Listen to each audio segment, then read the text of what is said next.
നമസ്കാരം. Raf talks ഫുട്ബോളിലേക്ക് ഏവർക്കും സ്വാഗതം. കഴിഞ്ഞ സീസണിൽ മാഞ്ചസ്റ്റർ യുണൈറ്റഡിന് വേണ്ടി മികച്ച പ്രകടനം നടത്താൻ അവരുടെ സ്പാനിഷ് ഗോൾ കീപ്പറായ ഡേവിഡ് ഡിഹിയയ്ക്ക് കഴിഞ്ഞിരുന്നു. നമുക്കറിയാം, 17 ക്ലീൻ ഷീറ്റുകളായിരുന്നു കഴിഞ്ഞ സീസണിൽ ഇംഗ്ലീഷ് പ്രീമിയർ ലീഗിൽ മാത്രമായിക്കൊണ്ട് അദ്ദേഹം നേടിയിരുന്നത്. അതുകൊണ്ട് തന്നെ ഗോൾഡൻ ഗ്ലൗ പുരസ്കാരം അദ്ദേഹം സ്വന്തമാക്കുകയും ചെയ്തിരുന്നു. പക്ഷേ മാഞ്ചസ്റ്റർ യുണൈറ്റഡ് അദ്ദേഹത്തെ ഒഴിവാക്കുകയായിരുന്നു. അദ്ദേഹത്തിന്റെ കോൺട്രാക്ട് പുതുക്കിയിരുന്നില്ല. അതിന്റെ പ്രധാനപ്പെട്ട കാരണം അവർ പുതിയ ഗോൾ കീപ്പർ ആയിക്കൊണ്ട് ഒനാനയെ കൊണ്ടുവന്നു എന്നുള്ളതാണ്. അതുകൊണ്ട് തന്നെ ഡേവിഡ് ഡിഹിയെ അവർ ക്ലബിൽ നിന്നും ഒഴിവാക്കി.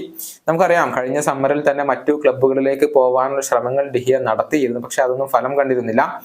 ന്യൂകാസിൽ യുണൈറ്റഡ്, അതുപോലെ തന്നെ സൗദി ക്ലബ്ബായ അൽ നസർ എന്നിവരുമായി ബന്ധപ്പെട്ട റൂമറുകൾ സജീവമായിരുന്നുവെങ്കിലും ഡിഹിയ ആ ഒരു ഏത് ക്ലബിനെയും തിരഞ്ഞെടുത്തിരുന്നില്ല എന്നുള്ളതാണ്.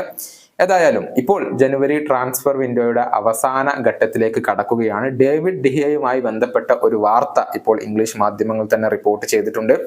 സൗദി അറേബ്യൻ ക്ലബ്ബായ അൽ ഷബാബുമായി ഡിഹിയ ഇപ്പോൾ ചർച്ചകൾ നടത്തുന്നുണ്ട്. അദ്ദേഹം സൗദിയിലേക്ക് പോകാൻ താല്പര്യപ്പെടുന്നുണ്ട് എന്നുള്ളതാണ്. അദ്ദേഹത്തെ സ്വന്തമാക്കാൻ അൽ ഷബാബിനും ഇപ്പോൾ താല്പര്യമുണ്ട്. വരുന്ന മണിക്കൂറുകൾക്കുള്ളിൽ കാര്യങ്ങൾ അതിവേഗത്തിലാകും എന്ന് തന്നെയാണ് ഇപ്പോൾ പ്രതീക്ഷിക്കപ്പെടുന്നത്. അൽ ഷബാബിന്റെ കാര്യം നമുക്കറിയാം, അവർ ഇവാൻ റാക്കിറ്റിച്ചിനെ സ്വന്തമാക്കി എന്നുള്ളത് ഏറെക്കുറെ ഉറപ്പായി കഴിഞ്ഞിട്ടുണ്ട്. ഉടൻ തന്നെ ഒഫീഷ്യൽ സ്ഥിരീകരണം വരും.